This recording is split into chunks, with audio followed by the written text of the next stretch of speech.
Parenting teens is not for the faint of heart. And if you are like me in the middle of raising teenagers, you understand that parenting teens is hard enough, but when you add layers of the impacts of trauma, prenatal exposure, and other neurodiversities that impact how our kids behave, the hard factor can go up significantly.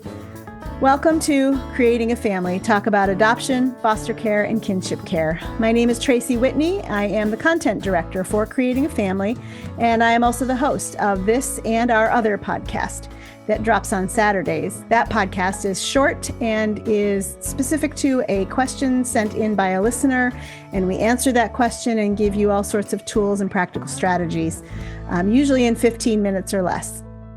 So today we are doing our 1-hour podcast that is expert-based, and so we're going to be talking to Carl Jung and Joel Sheagren. Carl Jung is a parent, advocate, and international speaker focused on neurodiversity, especially fetal alcohol spectrum disorders, also known as FASD. He draws from both lived and professional experiences and works to help families, educators, and systems better understand brain-based differences and support neurodiverse individuals with dignity and hope. Joel Sheagren is an author, filmmaker, and advocate whose work centers on helping families and communities become more inclusive and supportive of neurodiverse individuals.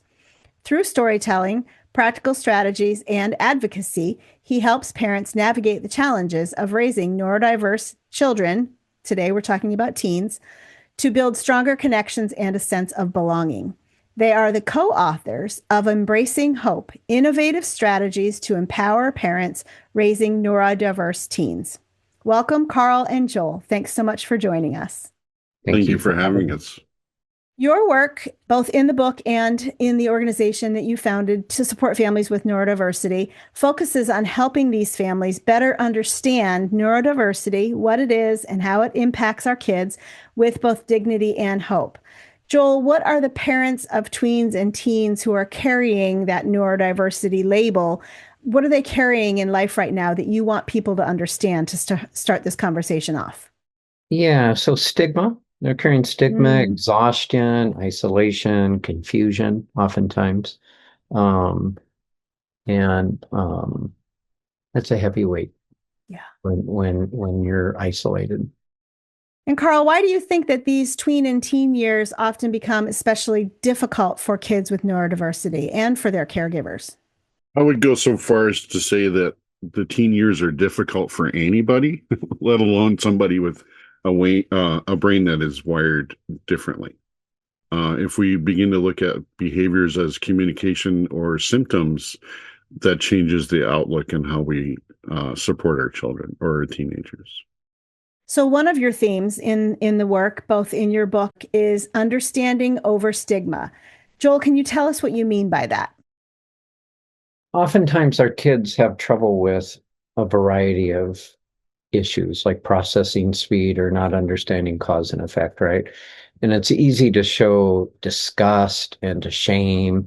Why didn't you understand that? Why don't you act your age? Those kinds of things. When in fact, we need to seek to understand. I'll give an example as it relates to that. My son has processing speed. He's diagnosed under the umbrella of FASD and dual diagnosed with autism. And with that comes ADHD and trauma because of the prenatal alcohol exposure, et cetera. So that's why we cover our 4 profiles the way we do. But the context was processing speed, and I thought it was disrespect. So I would say his name is Sam, and he has given me permission. Hey, Sam, can you do the dishes? And I would get the pushback. He'd be on the couch on his device or watching TV or doing something. And he would give me the yabby, yabby, yabby, you pushback, right? And I would move toward it. Don't be disrespectful. Before I understood what was going on, right? And so it was kind of fear-based, it was shame-based, et cetera, as a parent. That was my frame. But what he was having trouble with because of his brain differences is he couldn't access information to to do a transition. He needed time. And so I learned, hey, Sam, in 5 minutes, you still might get the pushback because you're interrupting that space. Disregard it. It's not disrespect. Walk away. And guess what he was doing 5 minutes later? I was like, oh my goodness, this works. And that started bringing the chaos down, is how I shifted to start to understand how his brain was working and what he needed. And what he needed was not the shame, he needed some time.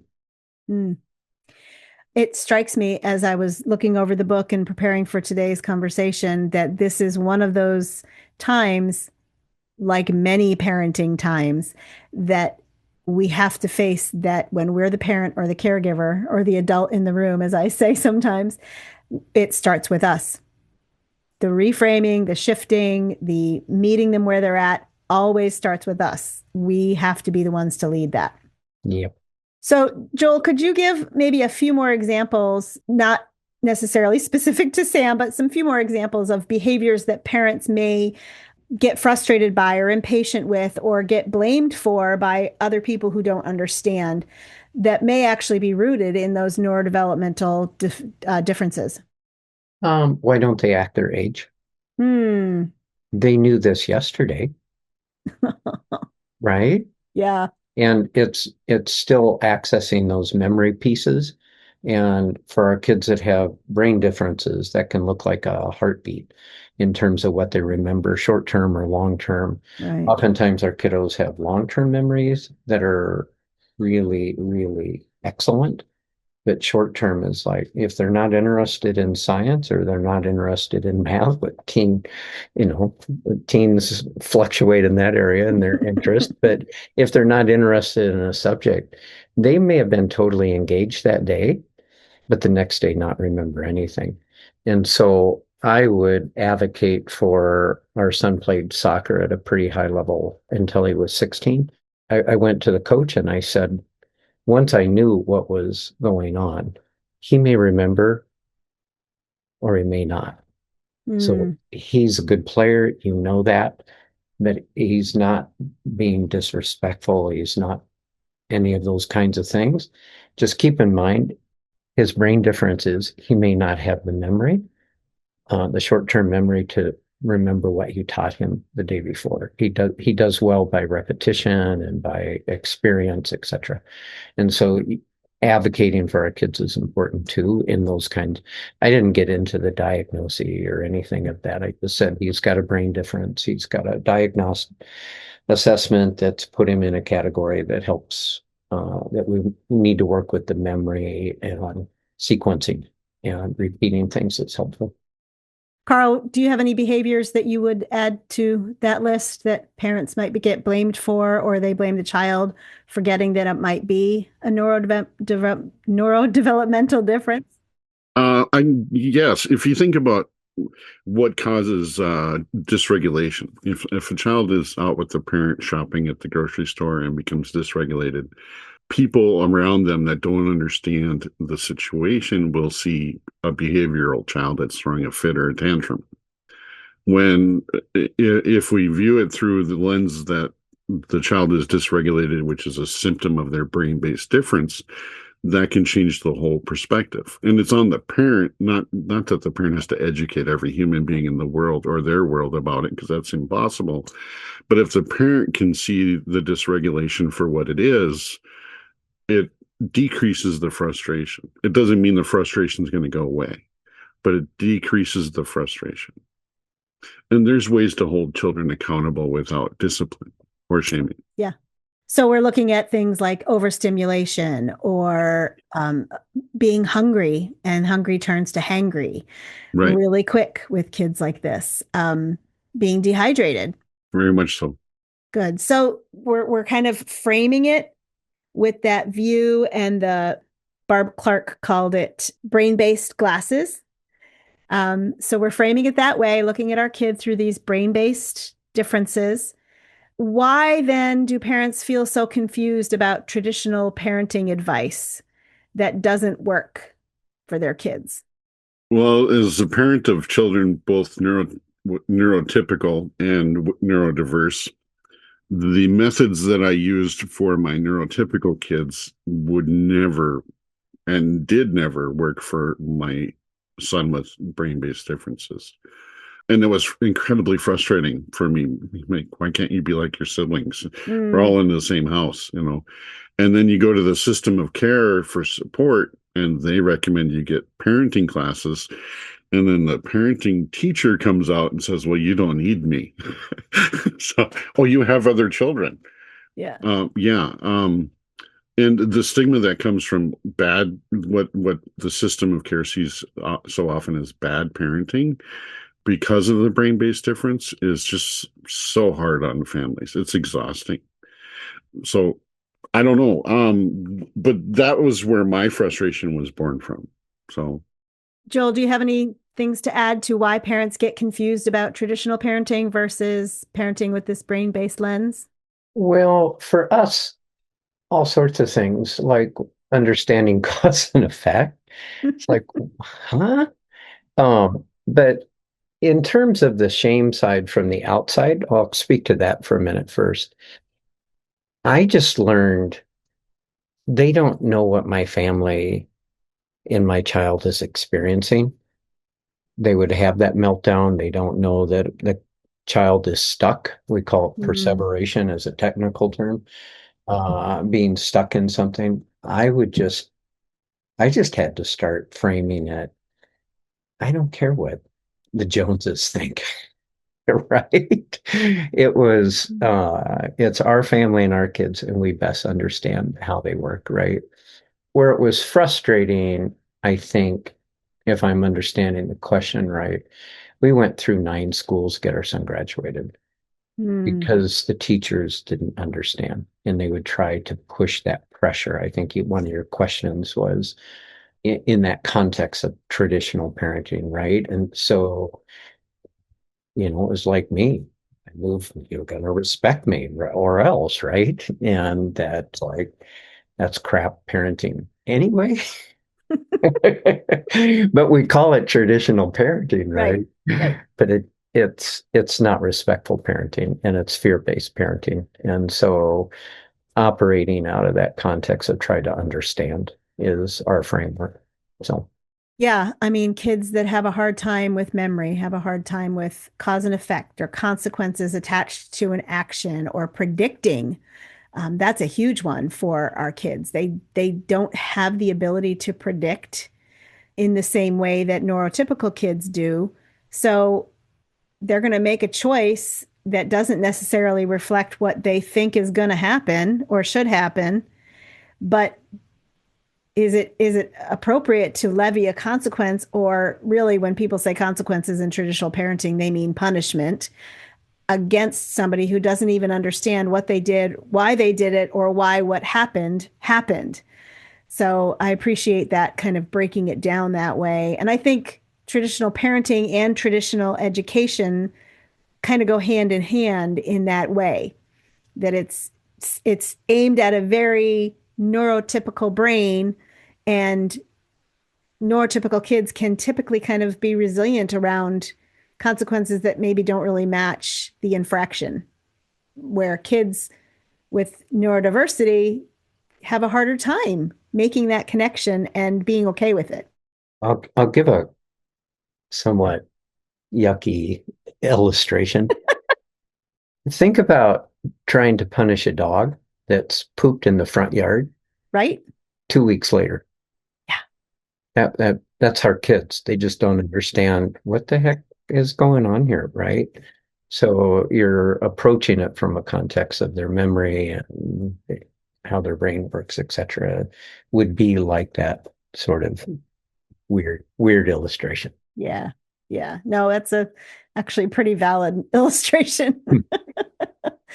Carl, would you be able to explain to us the definition of executive function and skills in a way that helps parents who are listening today and they're just feeling overwhelmed as they try to understand what their child is actually experiencing and struggling with every day? Well, it's executive function is something that everybody takes for granted because you develop it over the course of your life. In neurodiverse kids, that ability to develop executive function is either delayed or not there. And if you think about it like Google Maps, so it's just constantly updating and you try to navigate to a different place and all of a sudden you're in a construction zone. Unless Google Maps is updated, you're not going to get to your destination.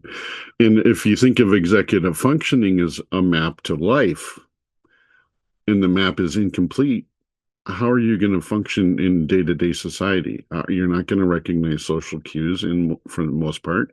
Sure, there are some of us with FASD who do recognize social cues, but there are a lot of people who don't. Like myself, I struggle with interrupting people constantly. It's part of being neurodiverse for me. And it's a skill it's a task I've been working to overcome all my life. And you don't learn that overnight. In executive function, you can't just read a book and say, oh, I understand what I'm missing. I'll employ that. It doesn't work that way. It comes through a lifetime of experience. And if that experience isn't locking into the brain, they're never going to get it back, at least not anytime soon.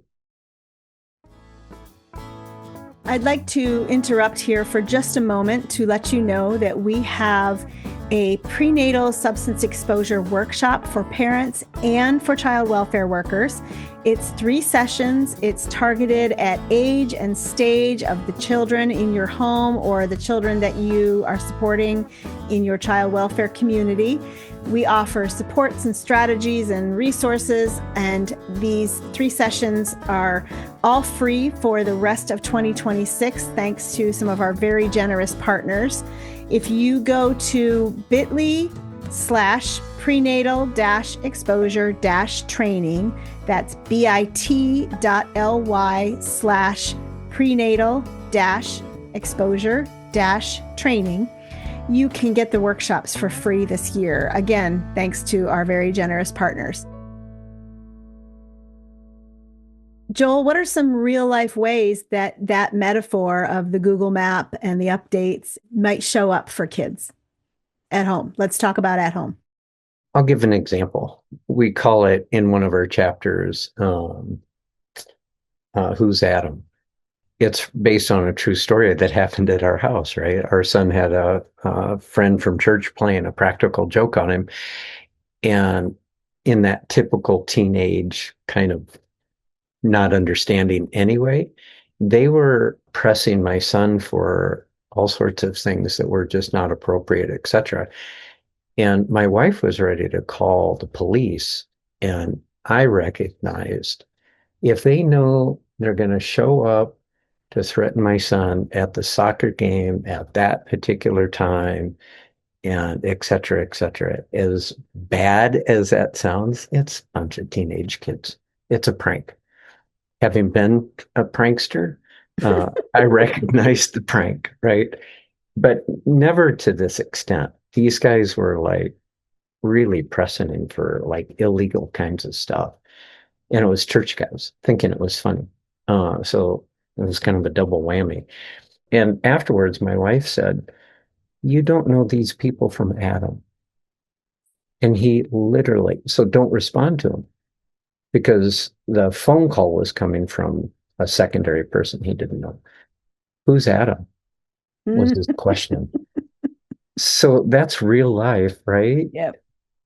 How do you train that for, because that's an executive function. Yep. Don't respond and don't call. But there's a high degree of wanting to connect with a community and people because they feel isolated. So we just called the chapter. I think it was cause and effect. We called the chapter, no, abstract reasoning. I don't remember. Who's Adam?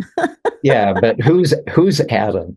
So that's the context of that. Yeah. Anyway, at the back of each of our chapters, in preparation for that question, I went to a chapter. All of our chapters have some brain science at the back of it, and we talk about executive function, and we try to put it in the context. Think of it as air traffic control with everything coming at you. Yeah. And our kiddos don't have the ability to sort all that out.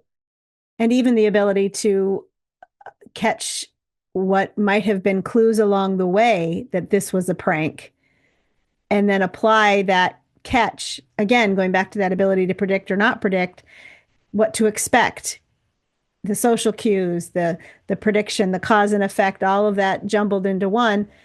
And handling it in a way that doesn't shame our kids for what they didn't know, handling it in a way that, we may have caught it. You probably caught it pretty quick, but if our kids don't catch it, balancing, letting them have the experience for themselves, because again, the central goal of, one of the central goals of being a teen is developing independence and that separation from mom and dad, but also belonging. And so they're pulling away from you, wanting to pull into their friends, like that whole jumble of how that plays out. That's such a great example. You were able to keep him safe and kind of walk with him through the process. And then now you can laugh later about who's at him. And speaking of shame, my son to this day, he's going to be 25, doesn't understand shame. He doesn't get the concept. And we don't shame people for having the flu. So why are we shaming somebody with a brain-based difference they have zero control over? Right. So when we're thinking about tweens and teens and the typical parts of stage of life in adolescence, there are some common expectations that people have of this age and stage. But what are some things that we who are raising kids with developmental delays or neurodiversities, what are some expectations that we should be aware of and not kind of put on our kids because they're not ready for them yet? So the term that's been used in the past has been dysmaturity. And the more common, or the more, I think, appropriate is developmental delays. And so a child may be 15 years old chronologically, and if you were to draw a box and divide that into 4 squares, you can put up in the upper left 15 chronological. But socially, emotionally, their ability to respond to decision making and all those could be completely half the age or a quarter of the age. It's all over the place. So a 15-year-old socially might be 7, right, in the other quadrant, and 5 in the emotional side because they don't know how to manage those emotions. So that's one way of looking at it, is just put it in a square box and divide those quadrants into different age based on, is it emotional, is it social, etc. It's different than the 15-year-old. And that's part of the way I think we look at our children. And what was starting to notice, our son wasn't diagnosed till he was 14 because we really had no idea what FASD was. Even though we brought both of our children home from the same birth mother at the hospital, knowing the alcohol. There were milestones that were missing, like in that developmental delay. And it was confusing to us because our son was smart and funny and creative and athletic, and the list goes on of all these wonderful strengths, right? But he didn't understand consequences, and his emotional regulation was so much lower than his age, and all of those kinds of things. And so when we started to understand this is a brain-based difference, it helped us shift and start, like we've spoken of earlier here.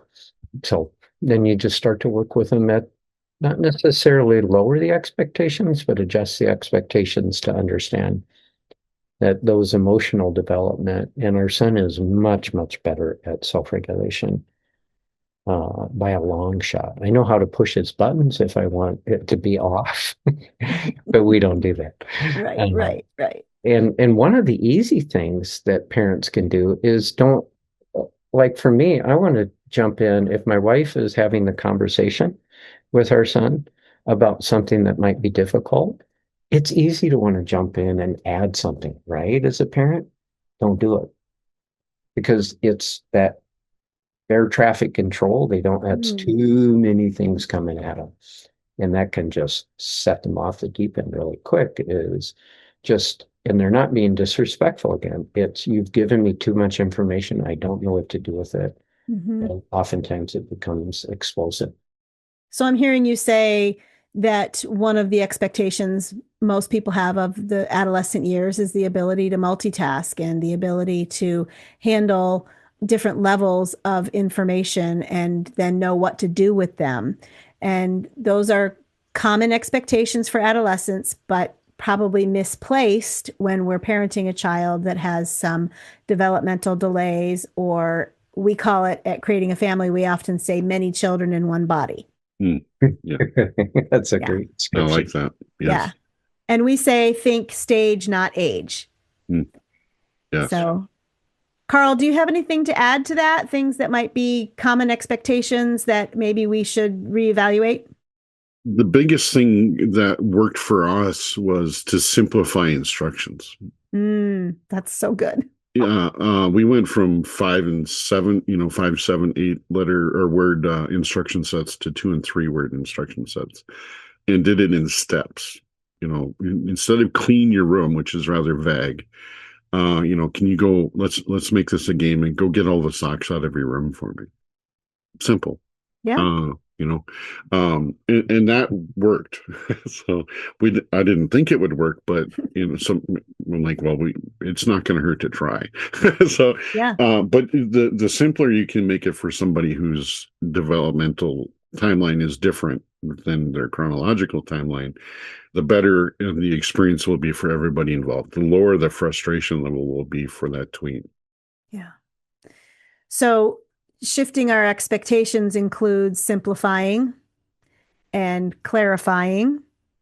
One of the things that we found helpful in our home is adding visuals. When my kids were little, and I look back on it now, and I probably had a mix of neurotypical and neurodiverse going on in our house. But we used a lot of visuals. As phones became their favorite possessions, we also used alarms and reminders on their phones to support and help us, and not always put me as the one saying, get this done. It was like a neutral third party when it was on their phone. Joel, what are some practical strategies that you can use as a family raising a neurodiverse teen or tween that can help reduce conflict in the home, but still maintaining that structure and the boundaries that are keeping everyone mentally and emotionally and physically safe?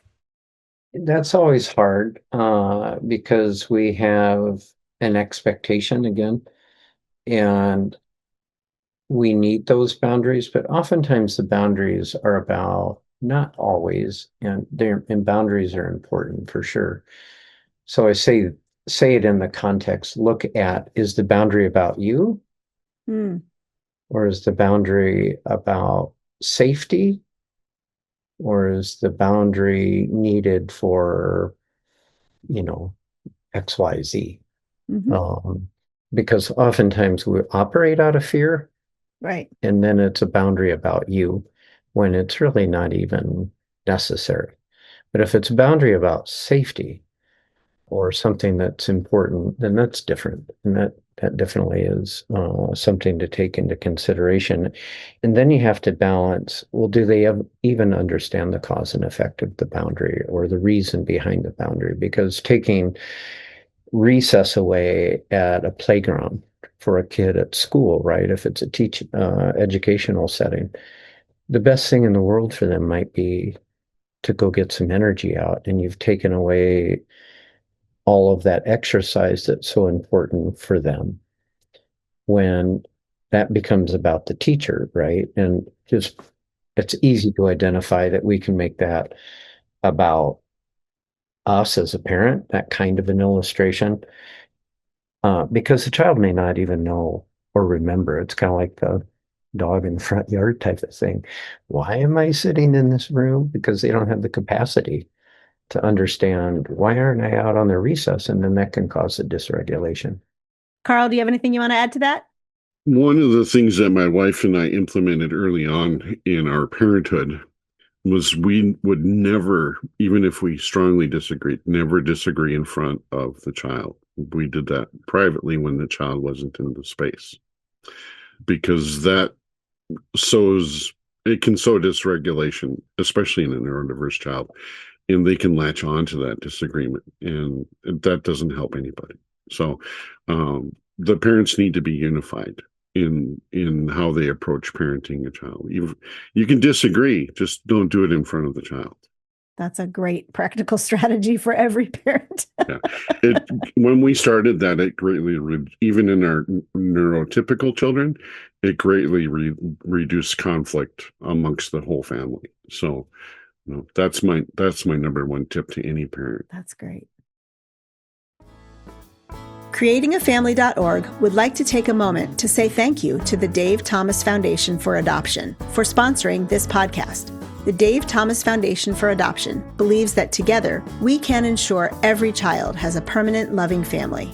Read stories of youth and families touched by adoption, including adoption from foster care, and access resources for parents, caregivers, and child welfare professionals at davethomasfoundation.org.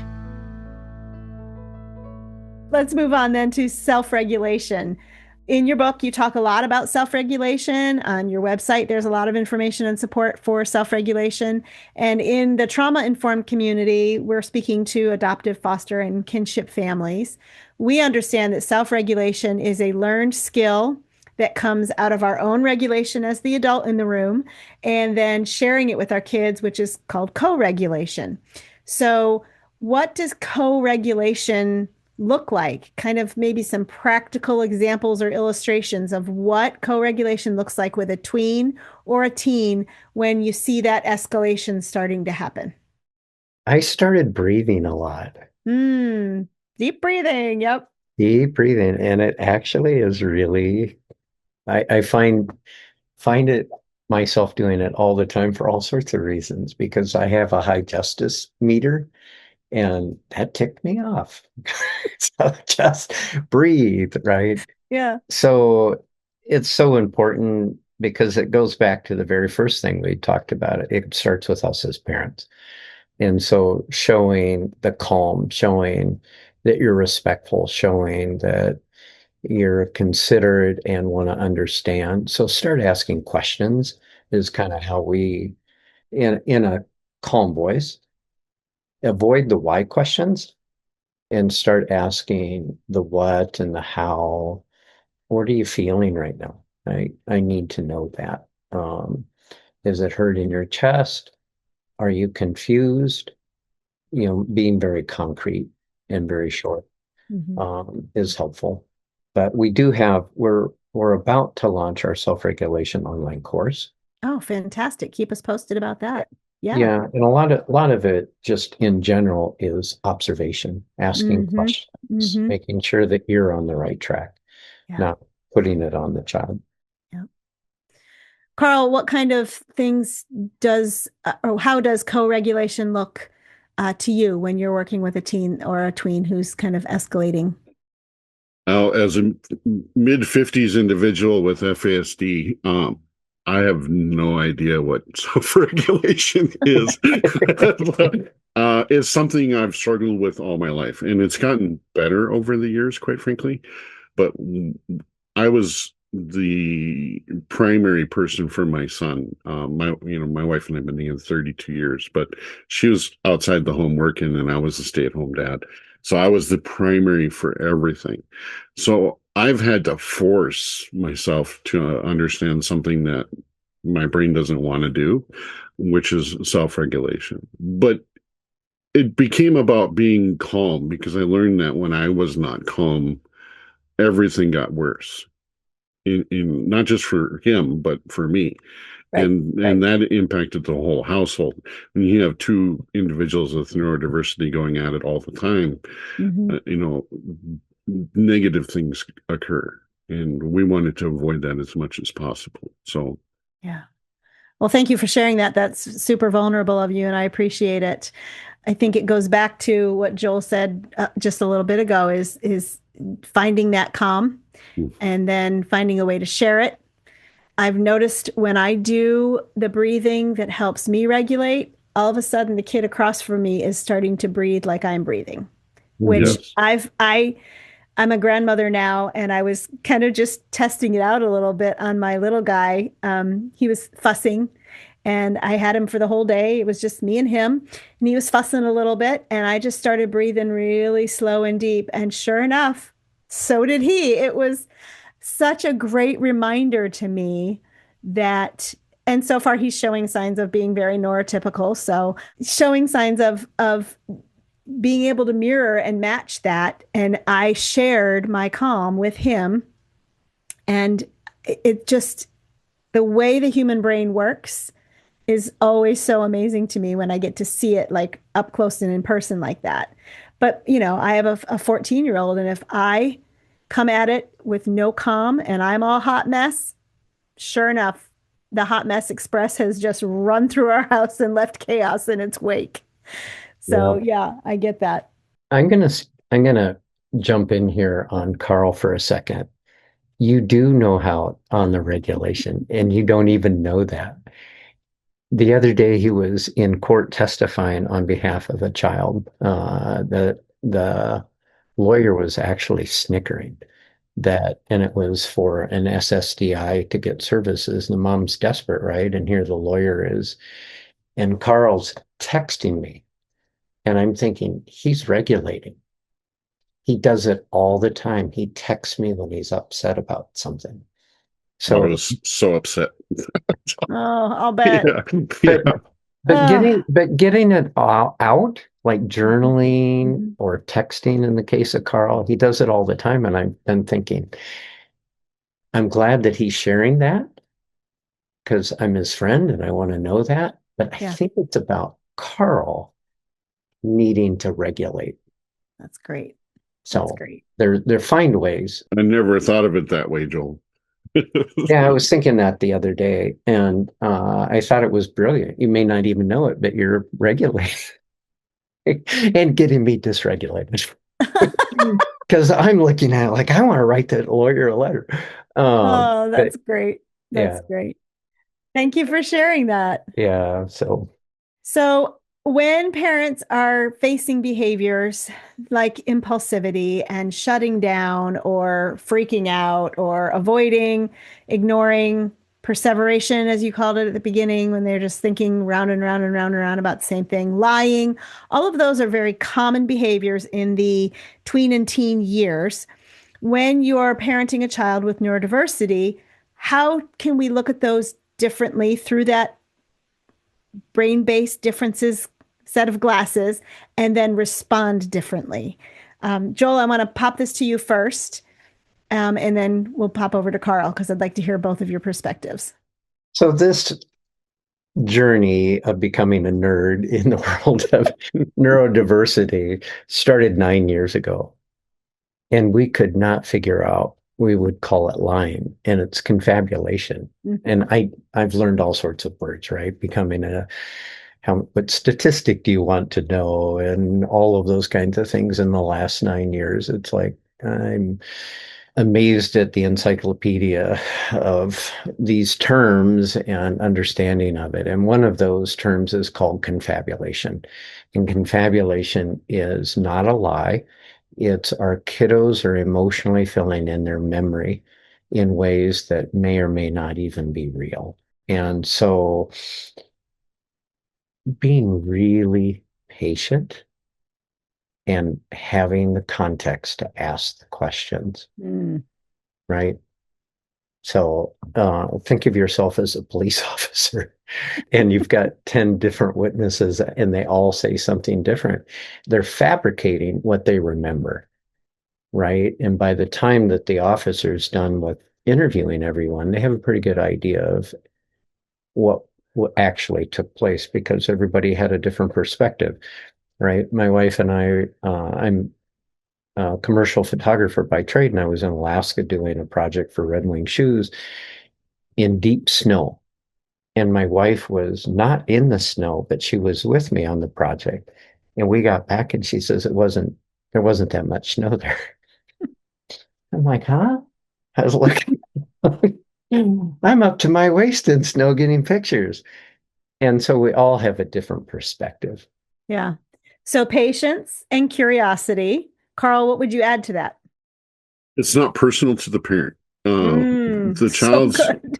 the child's response, whatever the response is generally a response to some other stimuli that happened either that day, the previous day, or the previous week, or whenever.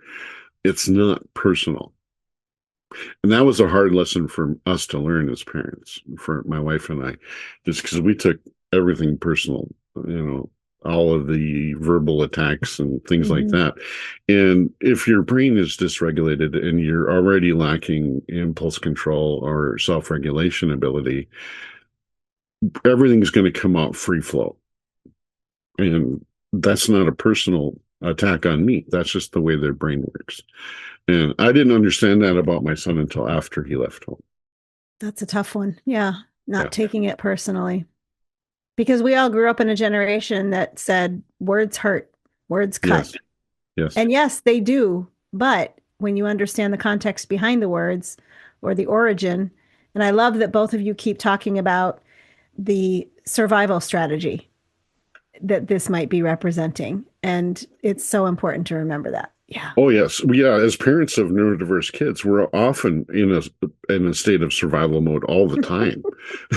And that is exhausting. Yeah. But if it's exhausting for you, how exhausting is it for your child? Who's trying to be normal? He's trying to be normal. Right. Yeah. Exactly. Yeah. Because they feel that they have these differences. They are not unaware of these differences. Right. Yeah.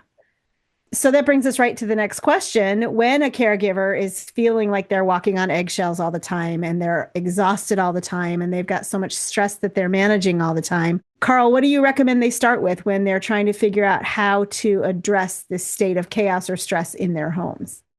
Well, you're not walking on just eggshells at home. You're walking on eggshells in society. That's true. You're constantly aware that everybody's judging everything that happens. Yeah. Again, it goes back to it's not personal. Society, especially now with the more than 20 years of social media, is very quick to judge that which they don't understand. Right. And when you're a parent of a neurodiverse child, especially in my case, understanding may not come until after the child moves away and is an adult. Some parents have the luxury of learning early on that their child is neurodiverse. Autism, that's a fairly early diagnosis. FASD, ADHD. But if you go back to FASD, often that diagnosis doesn't come until they're in their teens, even with the birth record, because of the stigma. And then when a parent or mom especially talks about their child who has FASD, people are quick to assume that mom drank. Well, if the child is adopted, they still have to defend against the stigma. We did, my wife and I both did. And that's unfortunate. Nobody deserves that. And that's an eggshell, but then you also have to look at inside the home. And if your child is dysregulated, is it something I did to cause their dysregulation? How do I fix me? And it goes back to it's not personal, but how can you calm that? And Joel can talk very well about how you calm things. So, yeah, but you have to take the personal out of it. It's not personal ever. Yeah. Joel, you want to speak to some of the ways that you can calm those states of chaos and stress? The context of safety and understanding their strengths, I think, might go into some of that. And just being curious again, what's behind, asking the right question. We use metacognition a lot. Our book is really based on metacognition, which is to think about your thoughts, which are interventions that most therapists really don't use all that often. They use cognitive behavioral therapy, and it goes back to that executive function. You need executive function to be able to do cognitive behavioral. And metacognition is something a parent can ask. Are you sure you want to? And then ask that question, right? That's getting the child to think. That's the metacognition piece of it. are you sure that you have the stamina? Think through it, right? Maybe a graph goes with it, but keeping things short, not stretching them out. Not using too many words. Hey, yabby, yabby, yabby, yabby. Yeah. That's all the process, right? And Yeah. so, yeah. And so, it's finding the strategy that's right for both you and your child. Some of your children may not have the ability to even think about their thoughts as well as others. And so you have to find some other strategies. We're starting to explore Legos. And the way that works to help with those questions would be, I'll use the example of let's free build a mountain rescue base. What goes into it? How many people do we need? And then you throw in the things that could cause dysregulation in regular life that aren't going to be as much so in the play therapy. There's a storm coming. Yeah. Are we prepared for that? Do we have everything? So you're getting the child to start to think and to use and build their executive functions so that they're better co-regulated, self-regulated in different areas. There's a lot of kids out there that I've seen it happen where kids just have this sense of calm that comes over them when they're building with Legos that can hold their attention in ways that no other toy holds their attention.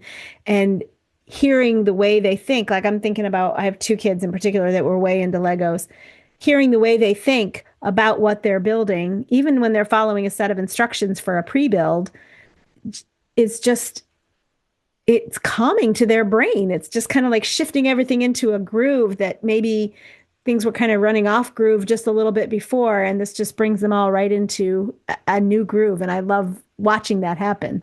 Yeah. And I'm excited to learn some more of that, because you could introduce, like, if you're building a preset, right? And your instructions, let's just pretend they're all white and you're building a white car. What happens if you add a few other blocks in there? Is that what you want? Just using the Legos in that way. The other thing Carl and I stumbled into it is because we're thinking of how to build out an app to help our kids and to use some of those kinds of techniques within the app in different ways. Very cool. We would like to take a moment to thank the Jockey Being Family Foundation for partnering with creatingafamily.org to build our library of free courses. Their generosity allows us to bring you expert-based information and practical parenting strategies that will strengthen your adoptive, foster, or kinship family. Our topics vary widely, and we rotate several courses across the year, so there's always something new for you to explore. You can find this library at bit.ly/JBF support. That's bit.ly/JBF support. We hope that you'll take a course or two, or maybe all 15, and then tell a friend about the free library. Again, that's bit.ly/JBF support. I hope you enjoy the learning. Joel, what can help a parent hold on to the connection with their child, to prioritize that relationship, that safety that you talked about, or building that safety that you talked about, in a season where things feel chaotic or stressful and there's a lot of conflict in the house? Well, in our particular case, it was 14 years and it had become 100% chaos 24/7. And it was on me and my wife. And so I can speak from experience. Our chaos is now 1% in a given year rather than 24/7, 100%, right? So it took time, but it was letting our son and daughter just knowing that they were loved. They're absolutely learning how to manage. I learned when you don't like something, you just show disgust. It was a body language. And I'm sure that I still do it to a certain degree, but I've worked hard at just being flat. And so that our children know that they're loved, and they come back with us all the time. I'm to the point now my son wants to spend time with me, Mm-hmm. right? And that took time. We go fish. Hey, Dad, can we go fishing? I'm in the middle. Okay, let's go fishing. Yeah. Learning how to adjust. Yeah, I was just going to say, more offer as many yeses as you can. Yeah. Time, patience, and yeses. Yep. I just did that the other day. It's like, that can wait. I'll just make it Yeah. a yes right Yeah. now. So, letting them know that they're safe. And we've had a couple of incidences because our kids don't always understand consequences and what's going to happen and wanting to get involved in things, but they'll call and say, hey, I got in trouble. Don't get mad at me and blah, blah, blah. The fact that they would even call Right. as a teenager at that time is like, we've done something right. Right. That right. they want to call. So good. Yeah. So good. Yeah. Yeah. Carl, do you have anything to add to that would help a parent hold on to that connection or prioritize that connection? I would talk about rebuilding the connection.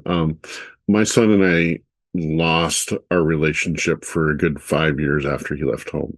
Mm-hmm. And since I started doing this work with Joel and coming up, and we created Embracing Hope, that relationship has changed to now where he calls and his girlfriend calls and says, hey, can you explain this part of my brain to me so that my girlfriend understands it? And that's not a conversation we could have ever had before. So it's about reframing how I look at brain-based differences. Yeah. Yeah. And then intentionally going after that repair. And intentionally seeking the repair.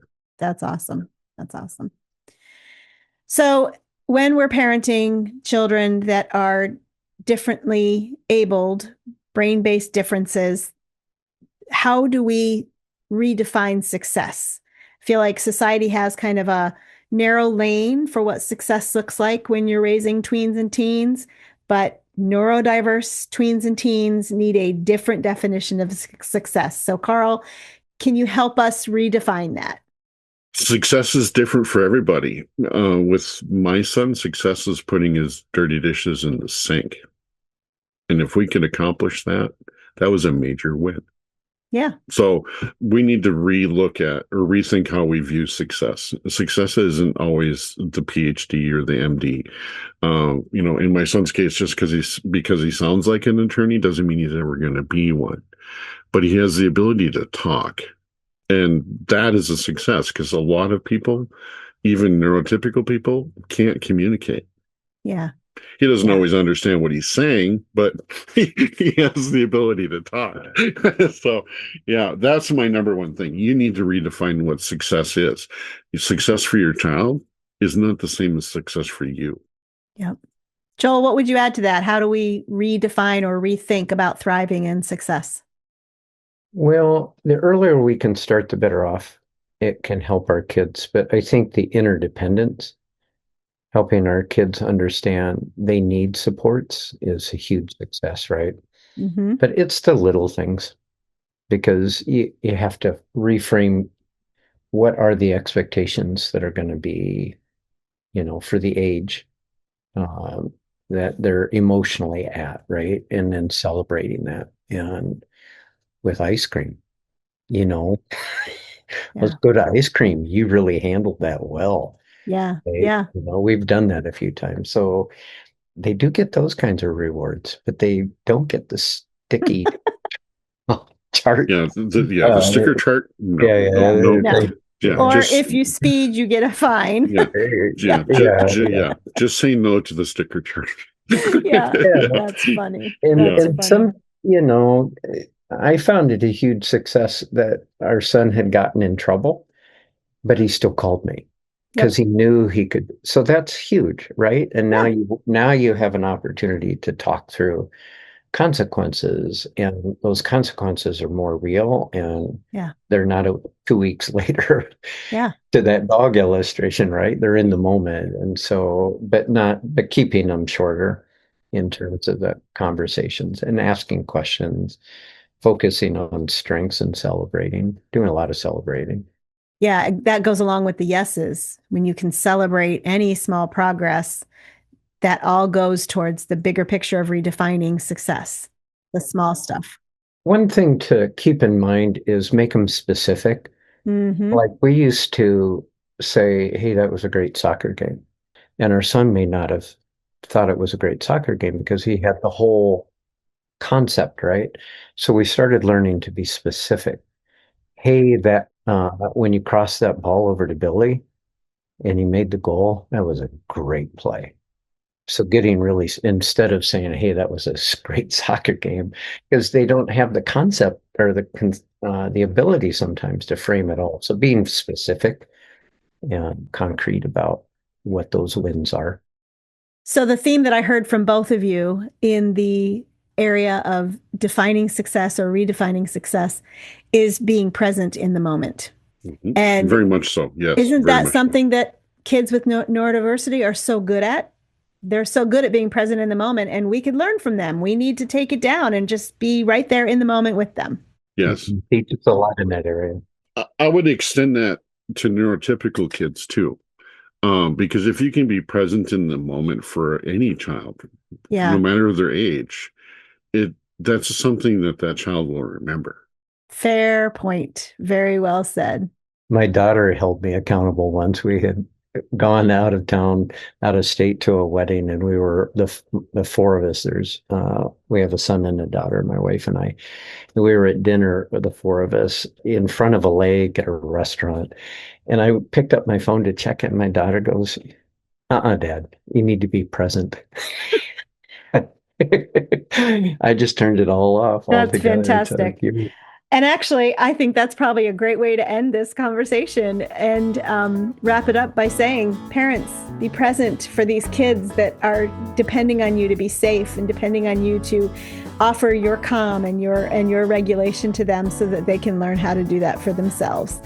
So Joel and Carl, thank you so much for your time today. I appreciate hearing your stories. I appreciate your vulnerabilities and sharing your successes and struggles along the way. And I hope that people go out and buy the book. It's called Embracing Hope. Thanks so much. And I appreciate you being here. Thank you for having us. Thank you so much.